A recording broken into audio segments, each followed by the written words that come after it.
profundidad el modernismo, hicimos una referencia a la filosofía de Hegel, porque él es el maestro de todo el pensamiento moderno. Son los sucesores de él, sobre todo Marx, los que han iniciado lo que se llama esta época postmoderna. Diríamos, haciendo explotar un poco su propio sistema y metiéndonos en un cierto vacío espiritual que es lo propio de la época en la cual nosotros estamos viviendo. En la clase anterior vimos, dentro de este sistema de Hegel, cómo funciona el inmanentismo de Hegel.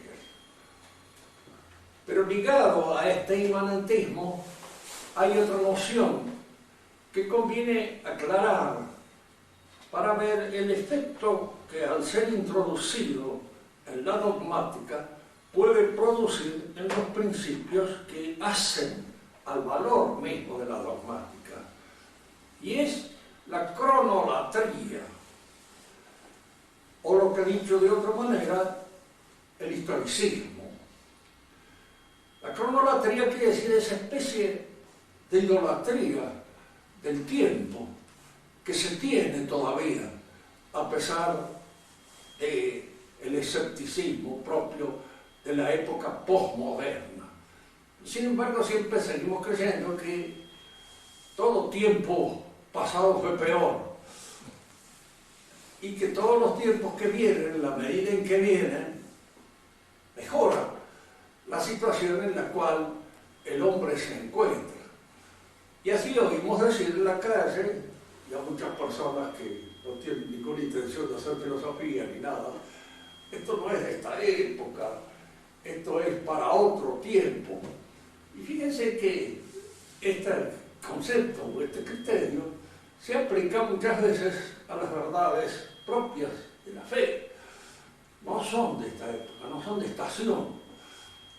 Eso ya no pertenece a nuestra manera, a nuestra modalidad de pensar. En este pensamiento hay la impresión de que la historia o el tiempo modifica intrínsecamente al hombre.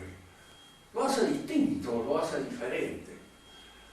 Lo que nosotros vamos a examinar es ver si esto efectivamente es así, o se puede advertir con toda claridad qué es lo que la historia efectiva y realmente provoca en el hombre, hace en él. Porque es indudable que la historia es una realidad, existe.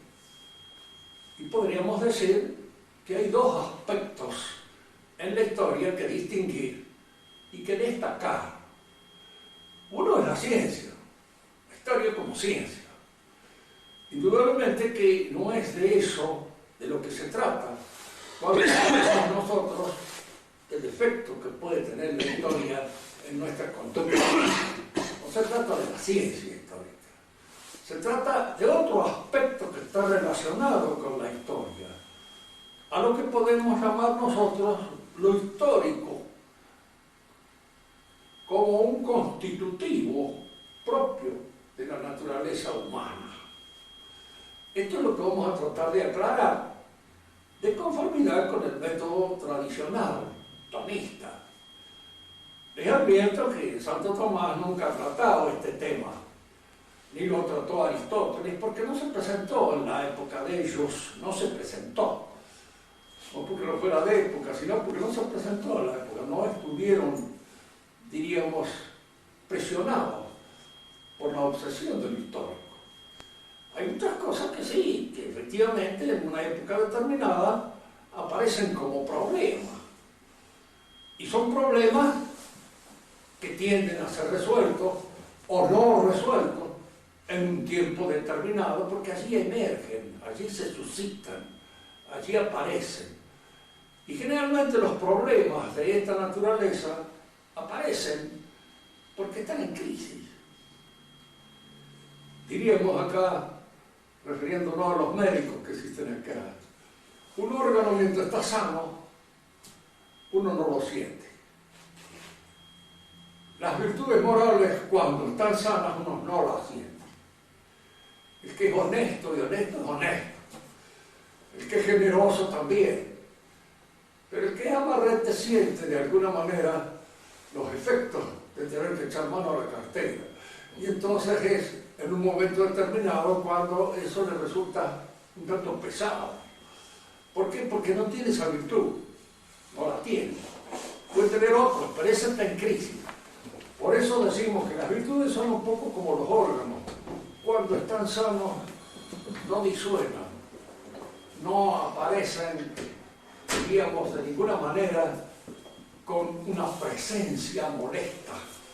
Pero cuando no están sanos, sí, aparecen como presencia molesta. Y molestan, se hacen un problema en una época determinada. La época moderna es cuando el hombre empieza a preocuparse por lo histórico. Antes no había, ¿por qué? Para el hombre antiguo, si nosotros nos aproximamos a su mentalidad, el tiempo era una desgracia, porque el tiempo era el tiempo de ir muriéndose, de ir de alguna manera envejeciendo, perdiendo su fuerza. Entonces es para el hombre antiguo, por ejemplo, para el que vale eso que dice allí en su poema Manrique, que todo tiempo pasado, a nuestro parecer, fue mejor. Para el hombre antiguo era todo tiempo pasado mejor. Y el futuro, pues, no anunciaba nada bueno. Es como eso que decía el doctor de Sansón, cuando definía la salud. Es un estado temporario que no anuncia nada bueno. Porque enseguida se viene la crisis.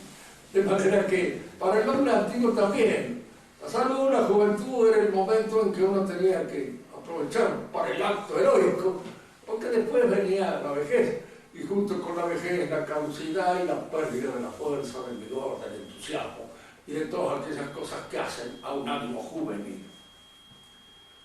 Tengamos nuestra atención por ahora a lo histórico.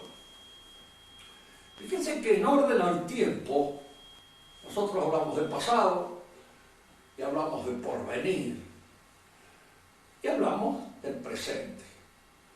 El único tiempo que realmente existe es el presente, ahora y nunca más. And never more, como dice el pueblo de Edgar Allan Poe, nunca más. ¿Por qué? Porque es el tiempo que existe, efectivamente. El pasado pasó, ya no es más, no será más. Y el porvenir todavía no es. De manera que cuando nosotros decimos, bueno, tiene usted una semana de vacaciones, y le dan una semana, si usted agarra la semana, se la pone en el bolsillo y dice, voy a gozar de estas vacaciones. ¿Qué es la semana? La semana es una noción puramente racional. Algo que nuestra razón mide, cero en el tiempo, pero no existe. No hay una semana. Lo que existe siempre es ahora y nunca más. Ahora y nunca más. Es el momento carpe diem, decían los antiguos. Hay que aprovechar el instante, hay que aprovechar el momento, porque es el momento de salvarse o es el momento de perderse. Bien, si esto es así, y efectivamente lo que existe es el momento, pregunta nuestra, ¿qué es histórico? Aparentemente es el pasado, ¿cierto? Pero no cualquier pasado es histórico. No todo lo que pasó es histórico. Yo puedo haberme rascado la cabeza muchísimas veces en mi larga existencia, y esos no son actos que en alguna medida puedan ser considerados históricos, ni aún dentro de la historia personal mía. Porque hay una historia personal, como hay una historia familiar, como hay una historia política o una historia civil a la cual nosotros pertenecemos. Entonces la pregunta ahora es esta: ¿cuáles son los actos históricos? Son aquellos actos que en alguna medida perduran en el presente. Todavía se hacen sentir en el presente. Es decir, condicionan el presente en alguna medida. Y si ustedes me preguntan en qué medida puede ser, bueno, miren, fíjense que esta conversación que yo tengo con ustedes no podría tenerlas si ustedes no hubieran estudiado algo. ¿Por qué? Porque es el ejercicio mental que casi todos ustedes han realizado y han hecho, los que les permite entender ciertas cosas. Y ese ejercicio mental son cosas que han hecho antes. Han empezado por aprender a leer, por aprender a escribir, por leer algunas cosas, por preocuparse de otros. Y todos esos actos consecutivos que ustedes han hecho en el pasado están condicionando el presente en el cual ustedes obran y actúan. Y están condicionándolo de una manera positiva o negativa. ¿Por qué? Porque no siempre los actos son buenos. Algunos son malos. Y algunos actos malos que hemos hecho, en vez de condicionarnos positivamente, como puede ser el acto de haber aprendido, de haber estudiado, de haber, diríamos, pensado, nos permite entender lo que ahora estamos diciendo. Esos actos condicionan. Bueno, pero hay actos frustrados, hay actos que en alguna manera nos frustran, que de alguna manera actúan, diríamos, desmedradamente sobre nosotros. Hacen que nuestro ánimo a veces desfallezca, como consecuencia de un remordimiento, como consecuencia de un pecado grave que hayamos cometido, como consecuencia de actos que se han sucedido, a lo mejor sin preverlos nosotros, y que nos impiden que en la actualidad podamos abrir nuestra conciencia a muchos conocimientos y a muchas cosas. El que no estudió nada, el que no pensó nunca, el que no hizo trabajar su inteligencia de ninguna manera, se encuentra de repente en la imposibilidad de entender ciertas cosas. No las entiende, ni las entenderá más. Y son la consecuencia de la falta de haber realizado los actos positivos que les permitían entender las cosas. Entonces, lo histórico, propiamente hablando, es una propiedad del dinamismo espiritual del hombre. Una propiedad de ese dinamismo. Y como propiedad de ese dinamismo es el pasado que opera sobre el presente. Fíjense, yo creo, dentro de lo que alcanzo a conocer, que los animales no tienen historia. Hay una historia, la zoología, la historia escrita, donde se habla de la sucesión de los animales, y muchas veces se inventan los animales ciertas cosas que en realidad no creo que les acontezcan ni que pasen. Pero de hecho el animal, si bien aprende ciertas cosas, y ese aprendizaje condiciona sus actos del futuro, él de esto no tiene conciencia. No lo percibe con claridad. No se da cuenta que está debiendo a lo que aprendió, lo que en la actualidad hace. Nosotros sí, nos damos cuenta, lo percibimos, y forma parte de nuestra conciencia ese hecho que opera sobre nuestra realidad espiritual. Pero no solamente operan aquellos actos pasados que condicionan nuestra actitud personal. Los hay también que operan a través de actos familiares. Una familia próspera, una familia que está subiendo, que en alguna medida está triunfando por consecuencia de algunos actos positivos que han realizado los padres, crea en el ánimo de sus sucesores un ánimo, diríamos así, triunfalista, para decirlo en los términos que se emplea hoy en el modernismo de la Iglesia. Un ánimo, diríamos, más optimista y que le da al que lo posee más ánimo para enfrentar la realidad. Y esto que sucede en el orden de la historia familiar, también sucede en el orden de la historia política. En la historia política hay hechos, hay acontecimientos que están en alguna medida condicionando los actos que en nosotros hoy se producen. Si uno pregunta qué actos, qué hechos, por ejemplo. Bueno, la conquista de América, aquí estamos todos reunidos hablando español. Algunos podemos ser de origen español, o en parte. Otros pueden no ser de origen español, y ser de otro origen, pero hablan español. ¿Y por qué hablan español? Porque en alguna medida la conquista de América está condicionando los actos que nosotros realizamos. Por eso es un hecho histórico. Es un hecho histórico positivo. Pero no todos los hechos históricos son hechos históricos positivos. Los hay negativos. Y los hay que en alguna medida, diríamos, imprimen a nuestra acción y a nuestra conducta un ánimo desmedrado como consecuencia de esos hechos. Tomemos un ejemplo histórico que nos permita entender a veces mejor estas cosas. El inglés del siglo pasado, de la época victoriana, era un inglés triunfalista. ¿Por qué? Porque su nación era la nación más importante del mundo en ese momento, la que dirigía el juego político de todo el universo. Y tenía un imperio que abarcaba una cantidad inmensa de territorio. El inglés moderno no tiene ese mismo ánimo. ¿Por qué? Porque hay un desmedro en toda la situación política de Inglaterra que lo ha llevado a declinar. En general, todas las naciones han tenido su momento de triunfo, su momento de realización plena, en toda su plenitud. Y luego, casi todas han conocido un periodo de decadencia. Y si usted estudiaba el ánimo de los hombres que pertenecían a una u otra época, se dará cuenta en alguna medida de que hay esa disminución del temple producida por hechos que han producido la caída de ese país, de esa nación a la cual pertenecen. Los españoles del siglo de oro, indudablemente, eran los más importantes de los personajes que existían en Europa en esa época, porque pertenecían a la nación más importante de Europa, la nación que conducía la vida política de Europa.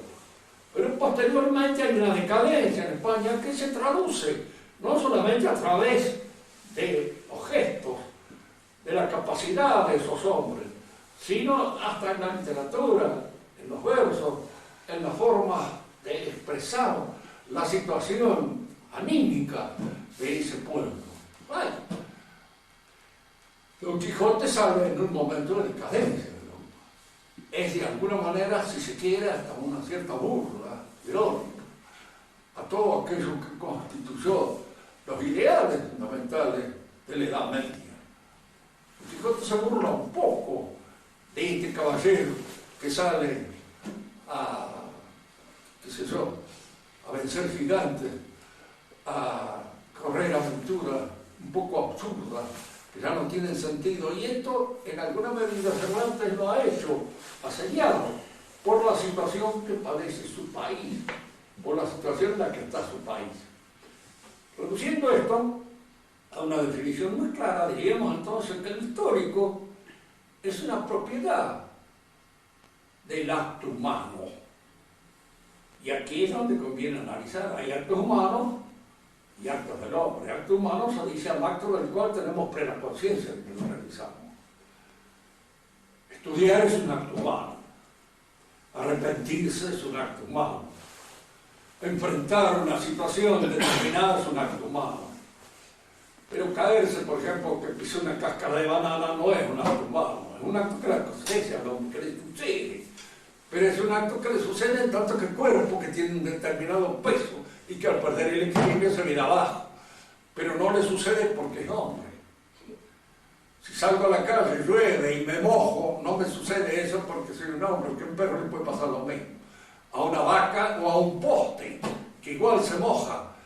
Son actos que le suceden al hombre, pero no son actos humanos, propiamente hablando. Actos humanos son todos aquellos de los cuales somos, en alguna medida, responsables. Y estos actos humanos están condicionados por el pasado, personal, familiar y político o civil. Todo ese pasado, tanto en el orden de la persona, como en el orden de la familia, como en el orden, diríamos así, de la sociedad política, pesan sobre nosotros y condicionan esos actos. Y al decir condicionan, queremos decir bien, los condicionan, pero no los determinan. No hacen que sean así allá. Es decir, nosotros seguimos siendo libres en nuestros actos humanos. Porque en el acto humano es un acto libre. Entiendo el problema o el teorema de Pitágoras por un acto libre mío. Hay indudablemente una decisión de mi voluntad, pero no estoy determinado a entenderlo. Puedo no entenderlo. El acto de fe es un acto libre. ¿Por qué? Está bien que Dios es el que me concede a mí la fe, me da la fe, pero en general es como consecuencia de un pedido o de un ejercicio en el cual está implicada mi voluntad de querer la fe. Creo en gran parte porque quiero creer también. Si no quisiera creer, no creería y perdería la fe, porque el acto de fe está en alguna medida sostenido por la voluntad de cada uno de nosotros. Y es un acto libre, el acto de fe. Esto es un hecho que, por ejemplo, la Iglesia actual lo reconoce siempre, pero lo exagera. ¿Por qué? Porque una cosa es un acto libre. Yo soy libre de aprender el teorema de Pitágoras o de no aprenderlo. El teorema de Pitágoras es el que está allá. Y el que yo debo aprender en un momento determinado es ese teorema. No es cuestión de que mi libertad me diga, no, pero lo mismo es el teorema de Pitágoras que el teorema de Mongo Aurelio. No, no. Lo que debo aprender es eso que está determinado en alguna medida por su propia inteligibilidad. Es la verdad de esto. Por eso, esa idea de la libertad religiosa, que está fundada así en nuestros actos libres, pero está mal fundada. Porque una cosa es que yo sea libre de entender una cosa que es, y otra cosa es que yo sea libre de no entender ninguna cosa o de caer en un error. Soy libre de caer en un error, ¿cómo no? ¿Por qué no? Pero estoy en un error. Y al estar en un error es donde debo corregir, diríamos, la situación de mi inteligencia con respecto a esa realidad que estoy considerando o estudiando. Lo histórico, entonces, es la proyección que tiene el pasado sobre el presente y en la medida en que se proyecta. Fíjese, nosotros somos todos hombres de nuestra época. No podemos no serlo. Tan hombres de nuestra época como cualquier modernista, como cualquier progresista. Pertenecemos a la época en la que estamos.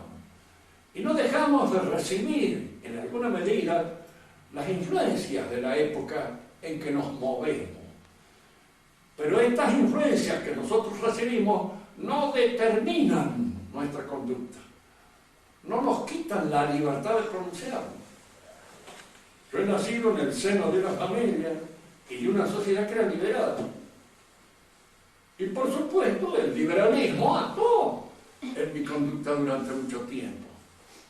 No pude sustraerme a esa influencia que pesaba en la enseñanza que recibí, en los pensamientos que estaban en torno a mí, en la manera de pensar de mi padre, en la manera de pensar de los amigos, de los profesores, de todos aquellos que eran liberales, en la mayor parte de ellos.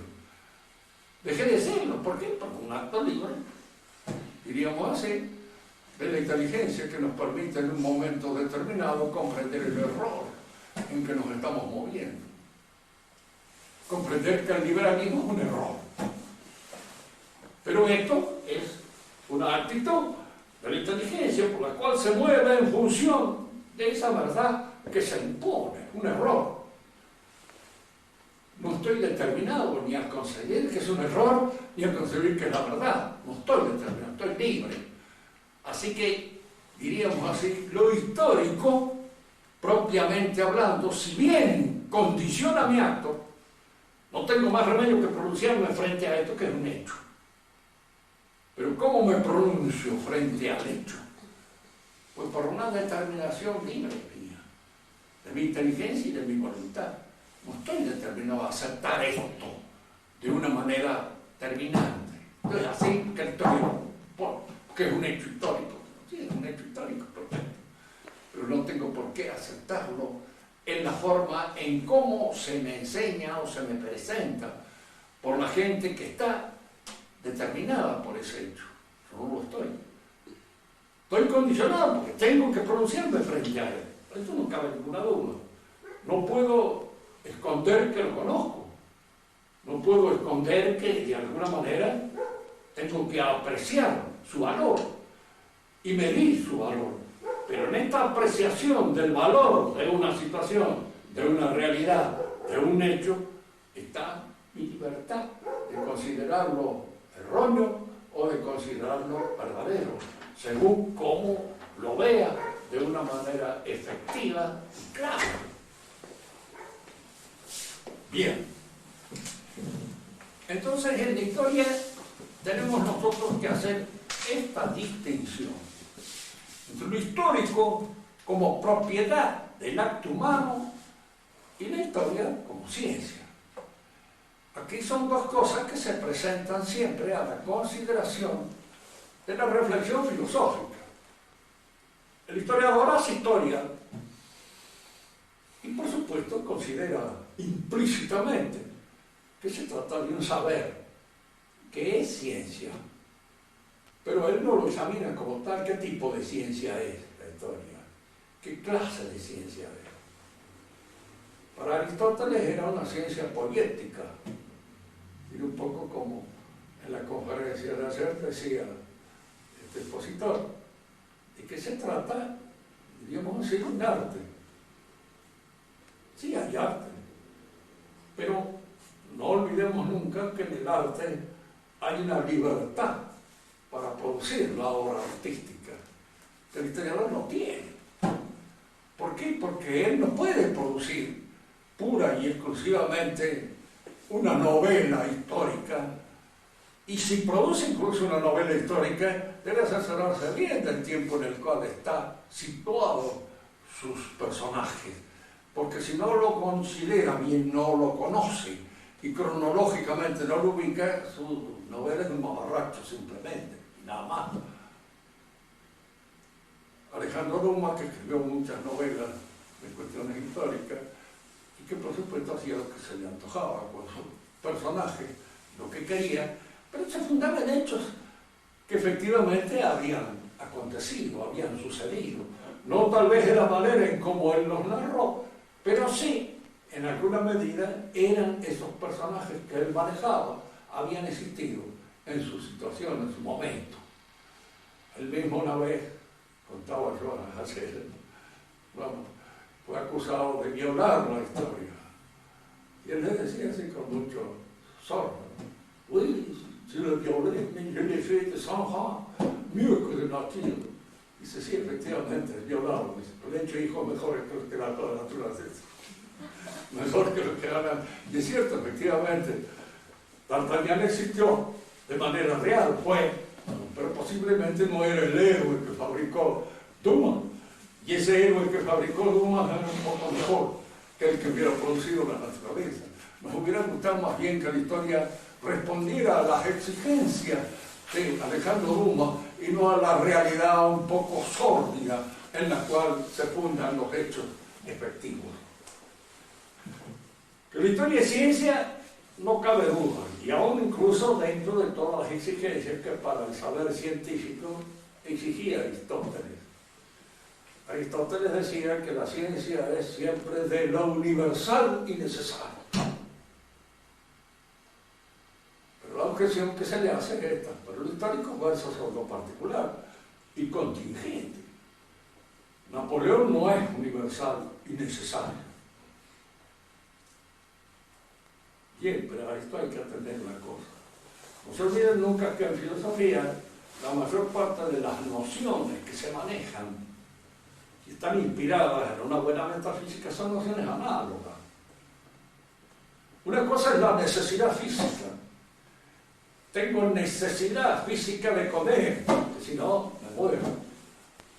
Primum vivere deinde filosofare. Porque en italiano quiere decir primo mangiare, dopo filosofare. ¿Cierto? Después filosofar. Tengo que comer. Es una necesidad física. Las necesidades morales no tienen el mismo efecto determinante que la necesidad física. Puedo portarme bien o puedo portarme mal. Y hay gente que se porta muy mal y que vive muchísimos años bien, incluso más, a las cuales se las aplaude universalmente muchas veces. De manera de que no tenía ninguna necesidad de portarse bien. Decía una vez una mala pieza, y qué triste debe ser una señora decente. Que todo el mundo era mucho más alegre ser una torranda, porque se divertía más. De alguna manera la vida le ofrecía muchas cosas. Y bueno, esto puede vivir y esa torranda puede llegar a vieja, como la otra señora decente, y morirse tal vez más vieja que ella, porque estas cuestiones de salud son equilibrios un poco extraños que se dan en una persona y en otras no se dan. Bien, lo que aquí interesa es señalar esto. La necesidad es una noción análoga, porque no se da de la misma manera en todos lados. Podríamos aplicar esta analogía de la necesidad a la historia. Hay una necesidad histórica que no es lo mismo que la necesidad física o que la necesidad moral. Napoleón evidentemente fue un hecho contingente, pudo no haber nacido. Pudo no haber sido, pero fue. Y una vez que fue, usted para explicar los acontecimientos posteriores tiene que referirse necesariamente a él. ¿Por qué? Porque él los está condicionando a todos. Todo lo que sucede después de Napoleón cuenta con Napoleón. Napoleón estaba aquí.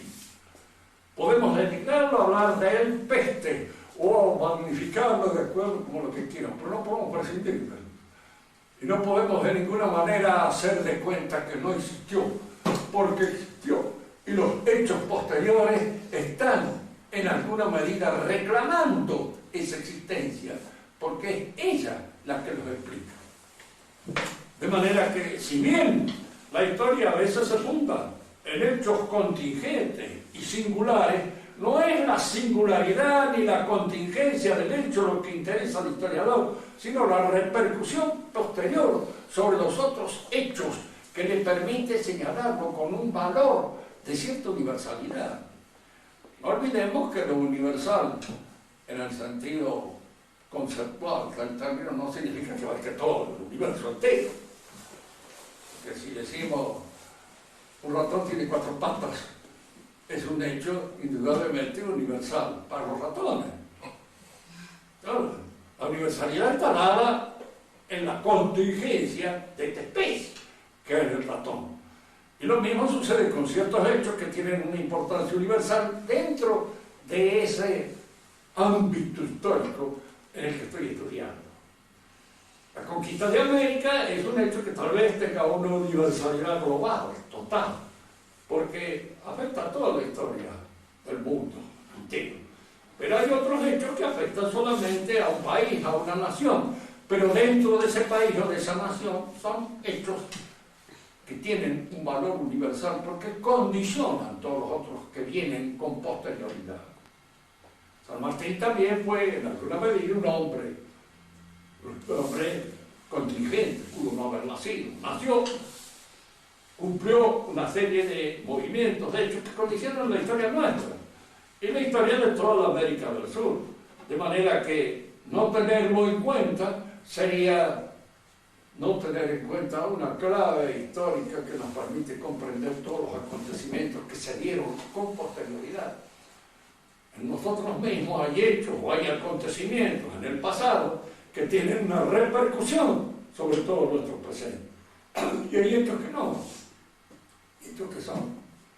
Por eso hay amistades que en un momento determinado a uno le abren un horizonte que no conocía, y otras amistades, si las tuve o no las tuve, no sé. Como dicen a veces aquí cuando se trata del encuentro con una muchacha que no tuvo mayor importancia en la existencia de uno, de si te he visto no me acuerdo. Y si te he visto no me acuerdo, sucede con muchas otras cosas, también con personas a las cuales en un momento determinado las hemos visto y después no me acuerdo más, ni de qué existieron, ni de qué tuvieron, ni de qué color son. Pero otros sí, porque de alguna manera imprimen con su personalidad algo que a mí mejora o me empeora. Fíjese que este es un término que conviene tenerlo en cuenta siempre en la historia, porque lo que se olvidan los progresistas es que hay hechos que deprimen, que hay hechos que desmejoran, que hay hechos que son desfallecientes y no estimulantes. En toda la historia. En la historia de un pueblo, como en la historia de una familia, como en la historia de un hombre personal. Siempre hay hechos que desfallecen nuestra voluntad y hay hechos que mejoran. Pero no todos los hechos son mejores. Y aquí que ese optimismo historicista es un poco absurdo, porque no tiene en cuenta los hechos que hacen desfallecer el alma, el ánimo del hombre. No tiene en cuenta, ¿cierto? Todos los acontecimientos es un acontecimiento para un progreso. Es una actitud un poco absurda. Bueno, que la historia es una ciencia, pues eso no se discute. Ahora es una ciencia sui generis, porque no es teórica, no es práctica, no es lógica, ni es tampoco poética, pura. Poiesis pura no es porque el que hace la historia no tiene la libertad del artista. Tiene que estar condicionado por todos aquellos elementos que le permiten conocer una época. Luego sí entra un elemento artístico, porque para hacer conocer una época, presentar fisonomías, presentar hombres, presentar seres que en alguna manera rediman ese pasado, se necesita arte. En eso no hay nada que hacer. Hay historias que son catálogos de aburrimiento, los cuales uno se cae al suelo de belleza, que son de una estupidez galopante cada viaje. Pero hay otros historiadores que precisamente saben presentar bien la época. Pero para presentar bien una época hay que tener muy buenos registros. Y la historia es una de las ciencias que exige por parte del hombre una mayor apertura hacia lo real. Un historiador que sea imbécil para la religión, por ejemplo, no puede ser un buen historiador. ¿Por qué? Porque desconoce un elemento determinante dentro de la historia, como es la religión. No lo entiende. Y al no entenderlo, o lo explica de una manera falsa, o simplemente lo desdeña. Y tanto en el desdén como en la mala explicación, hay una mala atribución a los hechos históricos. Que alguien me dice a mí, mire, Jesús fue un gran hombre que existió en su época, por supuesto, sí, tipo muy generoso, muy bueno. ¿Y cómo sabe eso? Porque usted debe haber estudiado la historia, todas esas cosas, porque los evangelios, que son los elementos de conocimiento que tienen, nos hablan de un hombre medio regular, incluso en algunas cosas espantables. ¿De quién puede decir usted que yo agarro una mujer conocida por sus malas costumbres dentro del pueblo y la presento en la casa de un señor respetable, me hago lavar los pies por ella y enjugar los pies con su cabellera y no siento nada, ni siquiera ningún atractivo? Porque sé que una de las últimas cintas que aparecen hacen sentir ese atractivo, porque un hombre cualquiera se hubiera sentido, por supuesto, tocado, tanto por la belleza de esa mujer como tal vez por las circunstancias tristes que pesaban sobre su conducta. ¿Quién es el hombre capaz de hacer eso? Es un hombre que escapa al modelo que nosotros tenemos de hombre. ¿Yo puedo hacer una cosa así? Indudablemente no. En primer lugar, porque lo haría con toda ironía y para chocar precisamente al individuo al cual yo le presento una loca que encontraron en la calle y la llevo a la casa de para ofender y para denigrarlo y decir, qué hipócrita de mierda, acá tienes yo represento esto. Y Jesús no hay ninguna de esas cosas. Un hombre que puede decirle, fíjese, la mujer adúltera, el marido está por agarrar piedras para apedrearla en la casa, Jesús para a los otros y le dice luego a la mujer, bueno, yo te perdono, no peques más. El marido podría preguntar, el pobre cornudo está a los gritos ahí diciendo, ¿quién es este para perdonar? El único que la puede perdonar en todo caso soy yo, pero no mire. ¿Por qué la perdona? ¿Qué significa el perdón de este? Que se mete en mi vida personal, privada, a perdonarle a mi mujer una cosa que es una ofensa a mí directamente. Fíjense que todas estas características que aparecen cuando uno examina la vida de Cristo, o era Dios, o era un loco, o era cualquier cosa, pero menos un hombre normal, por muy bueno que fuera y todo, esas cosas no las puede hacer. Y no las hace absolutamente ningún hombre normal. Pues en la historia hay que tener todos estos registros, ver todas estas posibilidades, porque son posibilidades que se dan.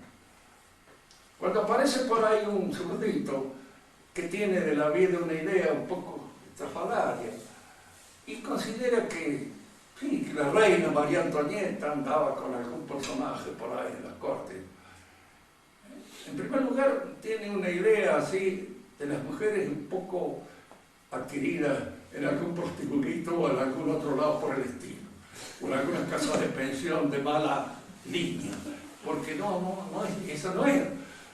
La mujer a veces, muy modesta, tiene su orgullo y tiene, diríamos, ha sido creada dentro de unas ciertas normas que respeta y que de alguna manera constituyen, diríamos así, un poco las líneas principales de su ética. ¿Por qué le va a negar a usted a una reina que haya sido educada como reina, que no actúe como reina y que actúe como una muchacha cualquiera de un ballet de mala muerte? Hay que saber distinguir en todas estas cosas. ¿Sí, no? El historiante se encuentra a veces con este hombre que no acepta la dádiva de otro, que al contrario se ofende. ¿Existen esos hombres? Creo que existen. ¿Cómo no? Porque han sido criados dentro de una regla de honor que es la que frente a una situación determinada los obliga a actuar de una manera determinada. Cuando Atalo, uno de los generales de Alejandro, le dice a Alejandro, después que ha conquistado Persia, si yo fuera Alejandro, terminaba acá. Y Alejandro le contesta, si yo fuera Atalo también. Alejandro. Y de alguna manera hay allá una dimensión que él la comprendía frente a esa situación.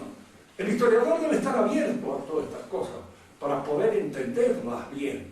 Porque si no las entiende bien, yo he leído hace relativamente poco en un librito que estudiaba una de mis nietas, más chicas, una consideración, en fin, sobre la época medieval, pero tan estúpida, tan salida de ¿quién le puedo decir? De algún oficial de peluquería que me hubiera escrito, porque no era ni siquiera un profesor, no entendía nada. Y en esa incomprensión absoluta de lo que es un caballero, de lo que es un noble, cometía una serie de regalos, como si el noble fuera, qué sé yo, el señor Moneta o el señor o aquellos que son también caballeros de industria, pero caballeros de industria, no caballeros en el sentido tradicional del término, porque esto implica una serie de actitud moral que el historiador debe tener capacidad para registrar, de percibir, de ver, de olfatear, cuando se encuentra frente a una distinción auténtica y cuando se encuentra frente a algo que no. Y se distingue. Y el que actúa en estos territorios debe tener eso. Por eso la historia es, en alguna medida, una de las ciencias más difíciles que hay.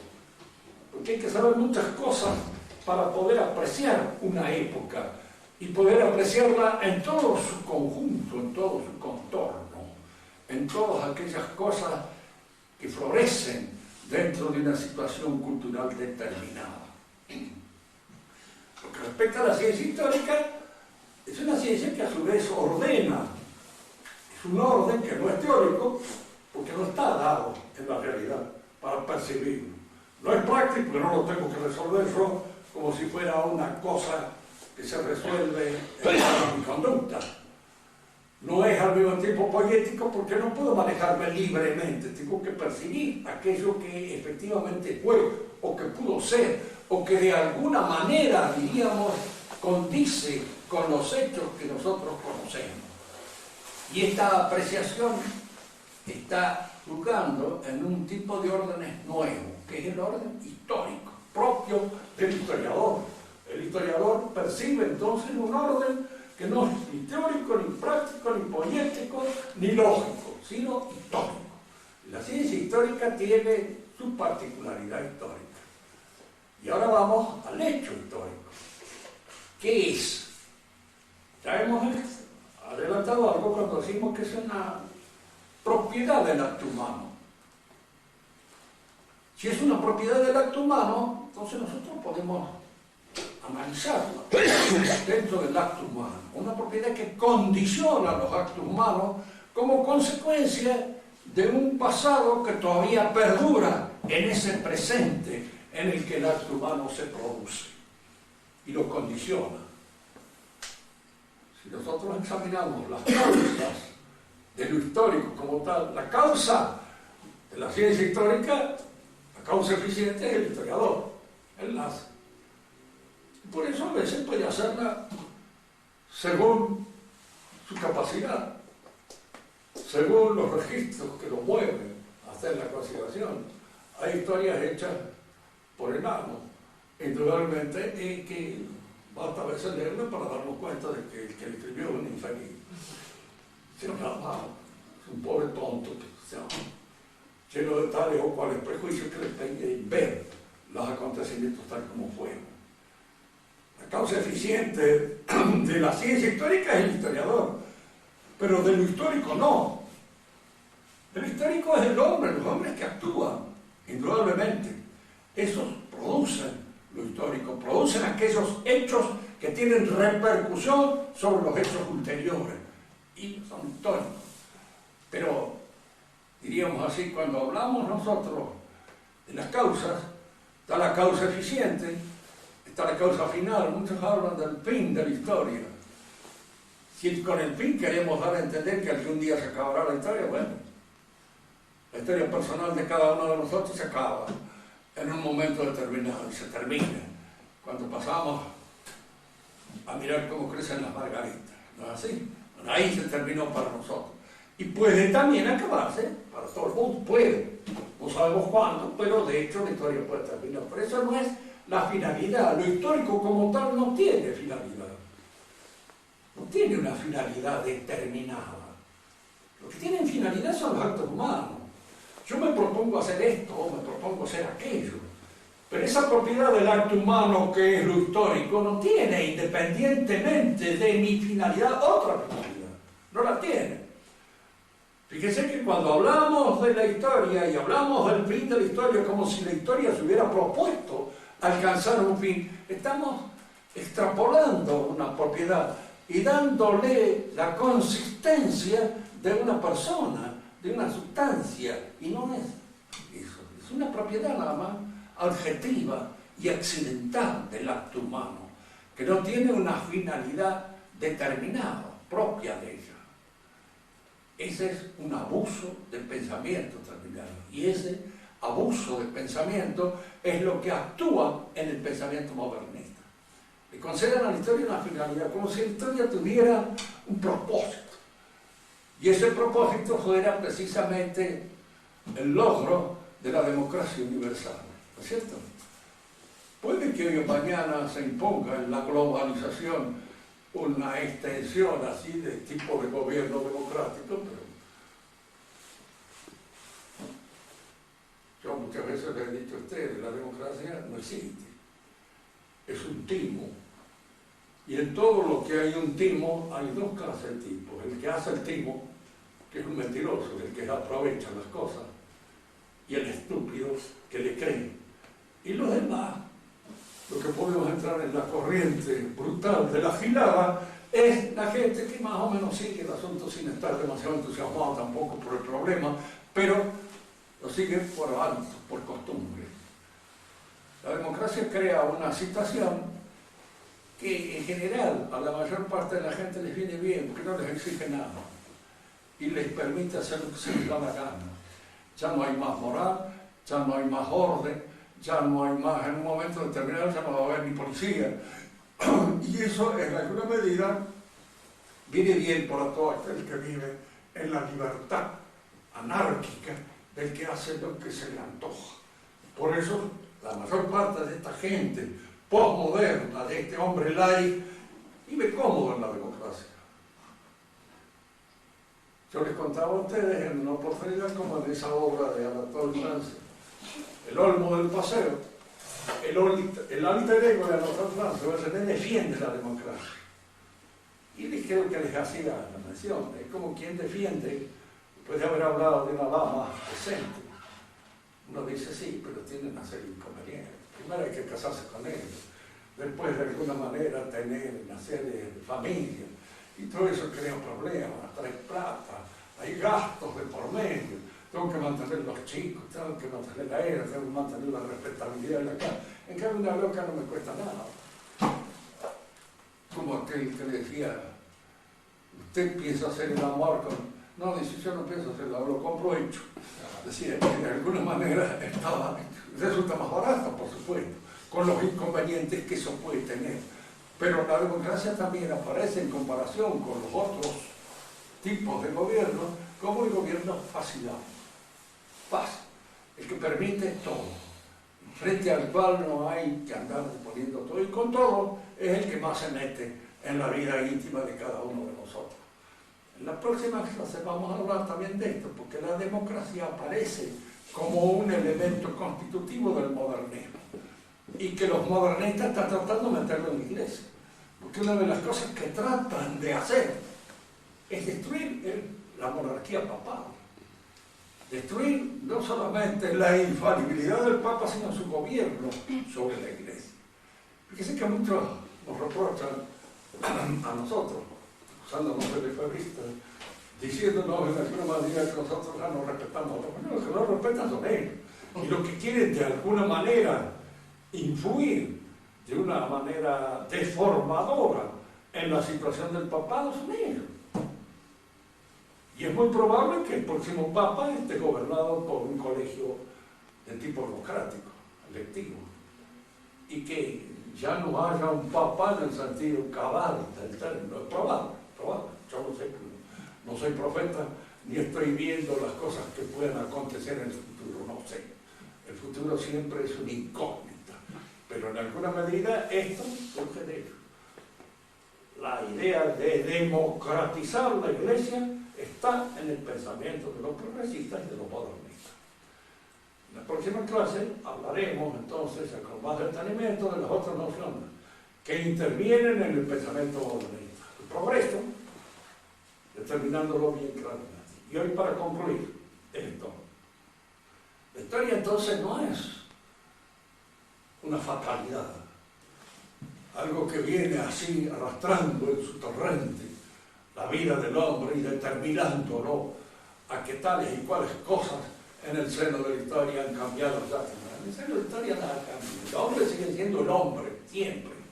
Y nosotros no nos distinguimos mucho del habitante de las cavernas, si es que este existió en alguna oportunidad. No nos distinguimos mucho. Lo mismo, que indudablemente lo que hay es un trabajo del tiempo que va produciendo una serie de cosas en las cuales puede haber progreso. Hay progreso en la ciencia, hay progreso en la política, etc.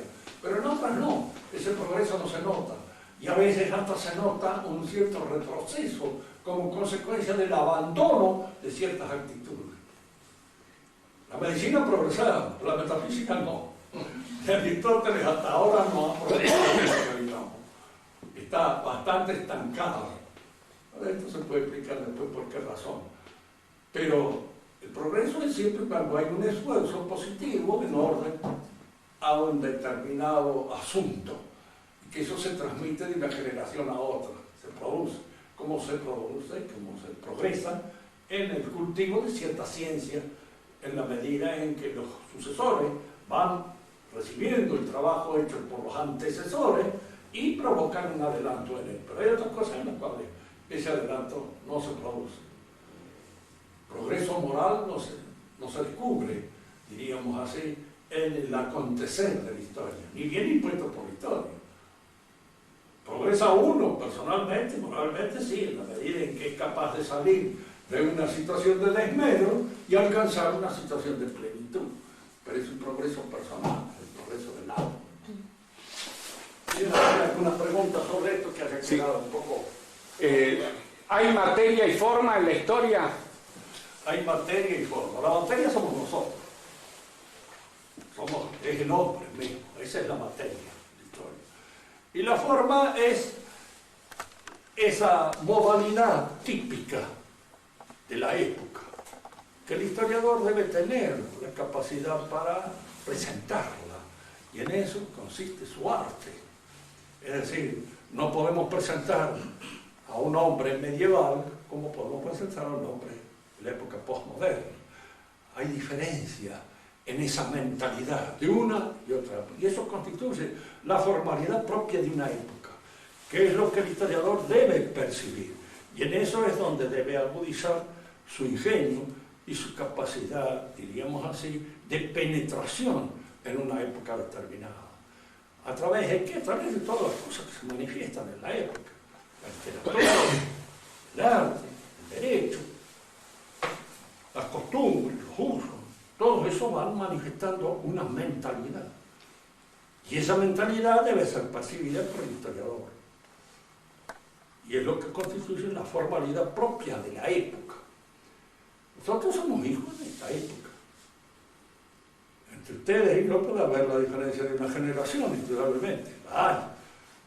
Y puede haber allí algunas diferencias que vienen producidas por los acontecimientos que se dan en uno y otro lugar.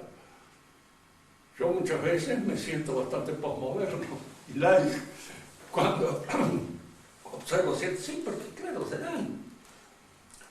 No tengo frente a ciertas cosas, a ciertas actitudes falsas o pecaminosas, la actitud que podía tener el hombre de hace 50 o 60 años.